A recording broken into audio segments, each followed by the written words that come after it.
น้อยเนาะแม่นเมื่อวานนี่มันพากันเข้าไปหลายขั้นแน่แล้วก็คนหลายพร้อมสิทำให้เนาะ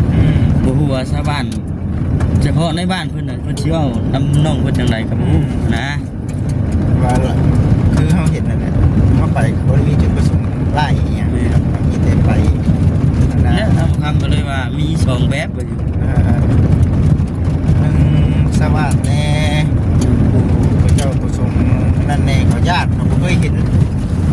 บางผู้บางคนได้ยินเพิ่นว่านะผู้ใดนั่น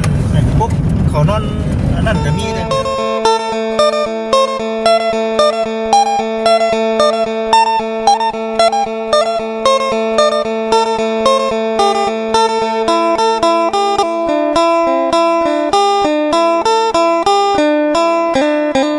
บ้านมาเห็นแบบเพิ่นบ่ฮู้ซะเลยนี่ว่าเฮามาเนาะข้างหลังรถมาข้างหลังพี่น้องเอ้ยคนอื่นก็ทักทายสบายดีเด้อพี่น้องเด้อเนาะได้นี่14กันเบิดสุขคนพี่น้องเอ้ยมึงนี่ติรถเพิ่นคือแบบโอ้ยมันคือได้บ่เสียงนะเป็นเงงอยู่นะมีแต่ก้อนบาทนึงมีแต่บาทนึงเลยนะได้เห็นบ่เข้ากลางกูเนาะบ่ได้อยู่นิ่งคือเฮาได้นี่ไปมันจะคุมแช่มึงจังหวะกันจังหวะกันตัวแสนเพิ่นสิว่ามันยังเด้ด้วยนะเนาะแช่มาดิดีแต่ใช่บาทนึงเพิ่นสิตื่นเนาะเพิ่นยับออกนะเดี๋ยวให้เดินมาทางนั้นโอ้โหเกทั้งมันเกทั้งทานได้ป่ะมันกับยับเขาอีกแบบพุ่งลงมันนั่นนะฮะไปเรือรถข้างยาวเลยพี่น้องเนาะตัวนี้อีกบ่จะมาขายทานเลยพี่น้องไอ้ตัวนี้ครับเอาแค่นี้เนาะชอบเขียวเลยโมเมนต์มาตั้งเมาเลยเนาะชอบเขียวใจหนึ่งเพื่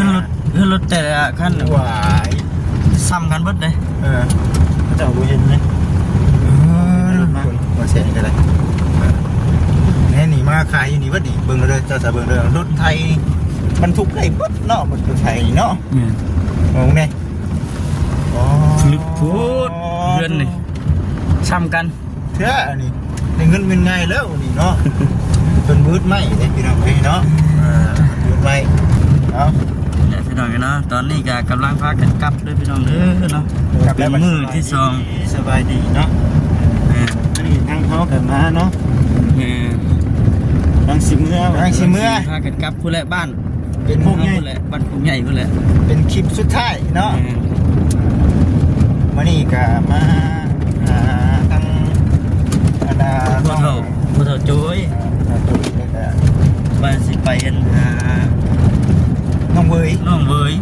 บ่ได้ไปใช่ว่าบ่ได้ไปทำพี่น้องเลยเนาะเนื่องจากว่าพวกมันกับทางในบ้านอยู่ทางพุ่นประตูมาขนาดยังก็เขาไปซื้อข้าวมื้อเช้าเลยนะร้านบ่ร้านขนาดแวะตลาดร้านมายังติดฟิล์มอะไรวะฟิล์มติดนั่นก็ได้ยังเนื้อว่าโทรมาหาทั้งตู้จุ๋ยว่าอย่างแหละโทรมาไหนบ้านบ่ไม่ลืมเลยทำคำบ้านนะก็โทรมาในเรื่องน้องเปิดแถลงเดี๋ยวมาเห็นคือการนี่กับบ่ได้หูจะเห็นยังคือทางทีมงานเขาบ่ได้มีอย่างแต่เราบ่ได้ว่าอย่างนี่ก็จิตก็สงสัยตัวที่ว่ามาเกิดมีความอิสาน้องคนยังน้อยเนาะแม่เมื่อวานนี่มันพากันเข้าไปหลายขั้นแน่แล้วก็คนหลายพร้อมสิทำให้เนาะบ่ฮู้ว่าชาวบ้านเฉพาะในบ้านเพิ่นน่ะเพิ่นสิเว้านำน้องเพิ่นจังไดก็บ่ฮู้นะว่าคือเฮาเห็นนั่นแหละเฮาไปบ่ได้มีจุดประสงค์หลายอีหยังครับมีแต่ไป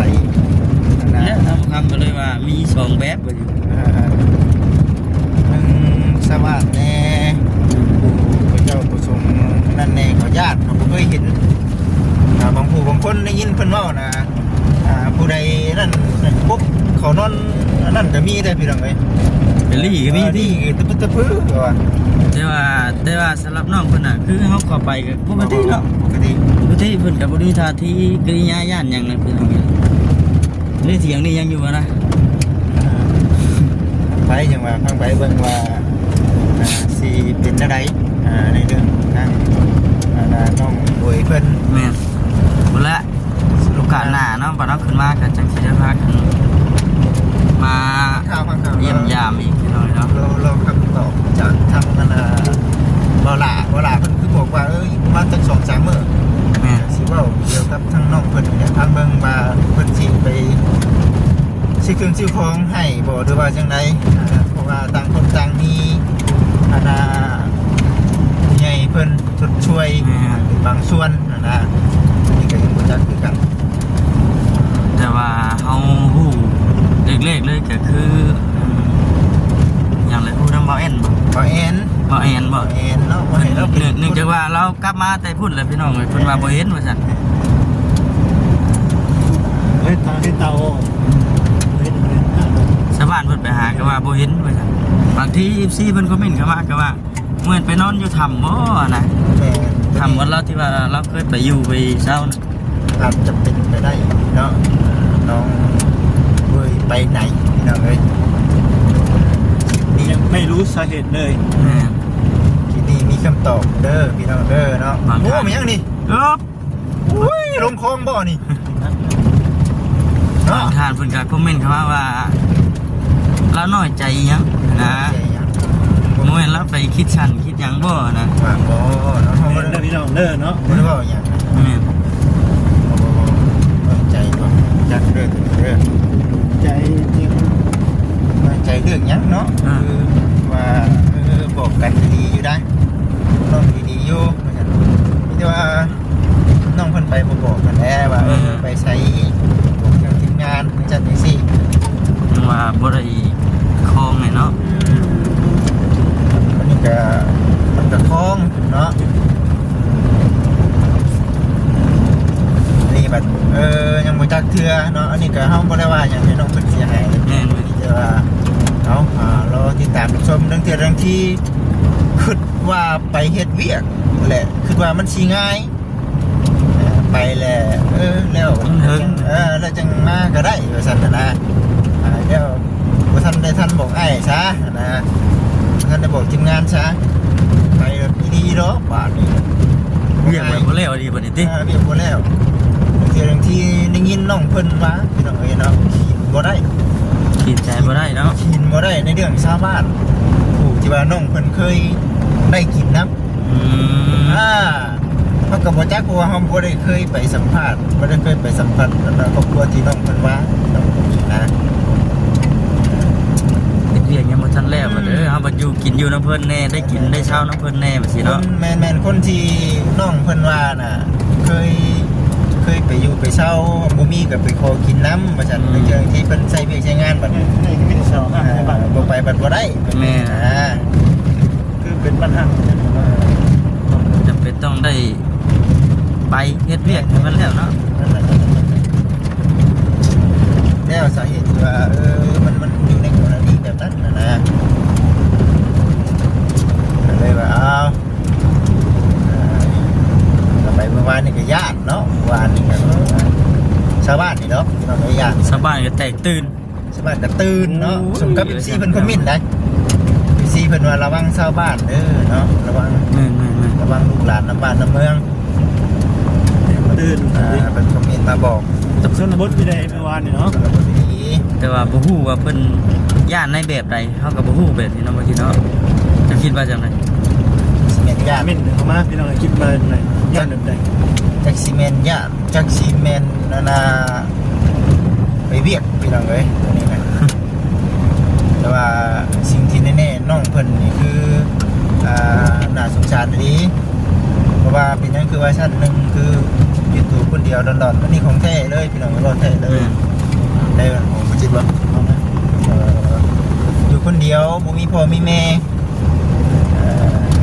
สิ่งบางอย่างคำบอกคำจาอยู่ว่า สุขภาพแน่เนาะ กินยาบางอย่างจะขาดตกบกพร่องไปน้ำหนึ่งที่คนอยู่หลุมอยู่ป่า มีผู้บอกผู้สอนมีผู้บอกผู้ว่าแน่เนาะ ตัวนี้ผมเชื่อว่ามันก็มีส่วนแหละพี่น้อง เออ กับบางคนก็มีคือกันบางทีบ่มีพ่อมีแม่แต่ว่ามันน้อยนัก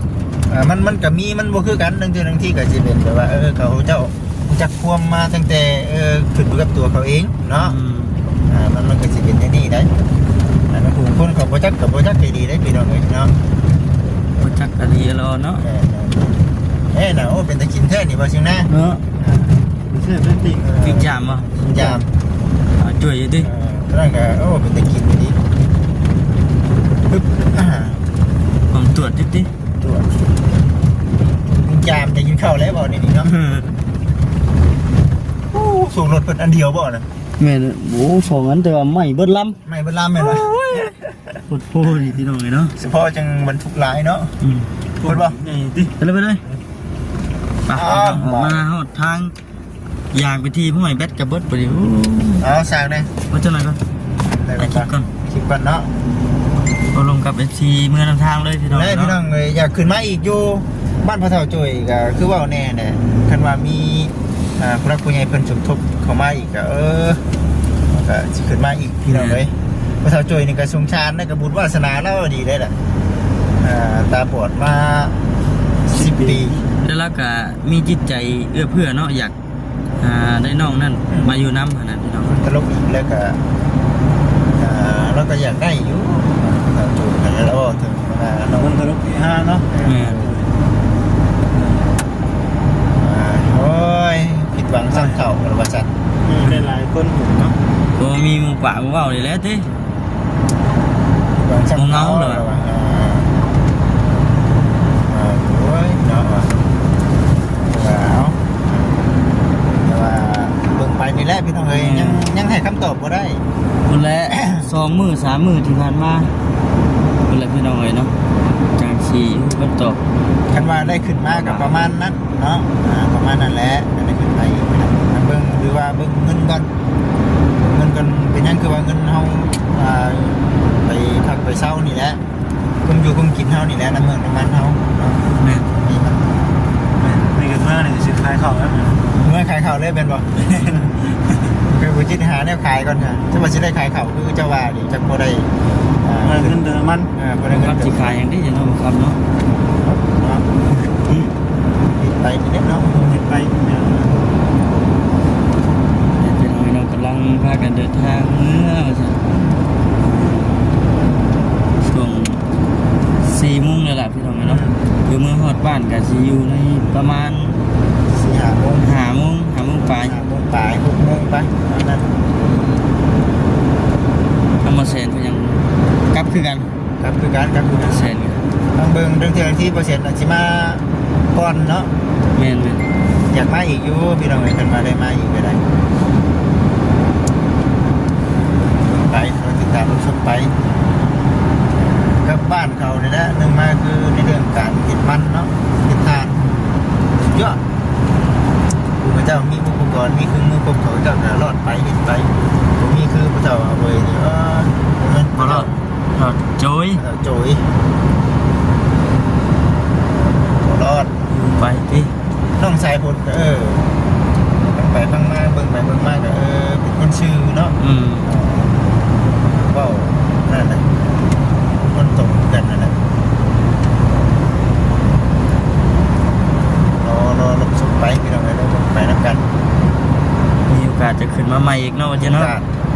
จะขึ้นมาอีกอยู่ได้พี่น้องเอ้ย คือว่าเริ่มเด้อพี่น้องเริ่มสิอย่างไรเพิ่นสิว่าเพิ่นว่านะเริ่มสิยกเสาเนาะ เริ่ม ตั้งเสา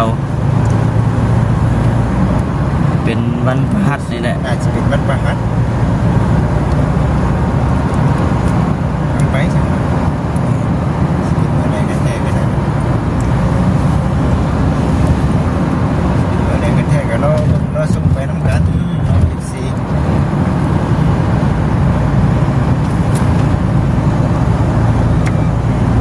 ว่านี่ก็ทางบ่ตาเพิ่นมาอยู่แต่ว่า วันนี้ไม่ได้มาวันนี้ เพิ่น เนาะ กลับไปเลยอะ โอ้ยไปหาน้องมาไปไกลแย่ไปเนี่ยเนาะ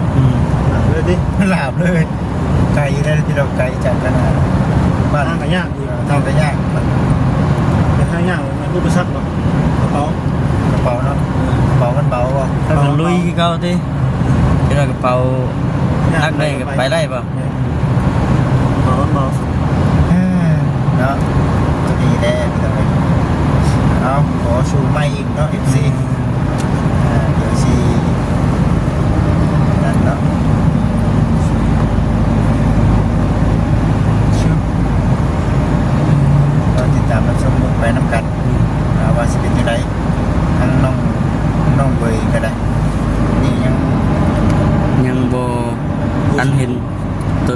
พิ่นอยู่ว่าซั่น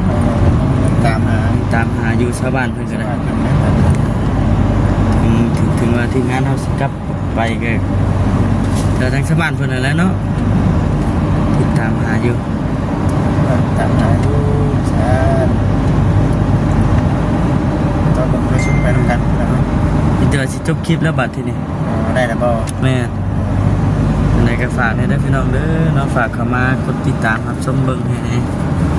แล้วก็ฝากเข้ามาเป็นกำลังใจให้ในเด้อพี่น้องเอ้ยเนาะโอเคพี่น้องเอ้ยเนาะสบายดี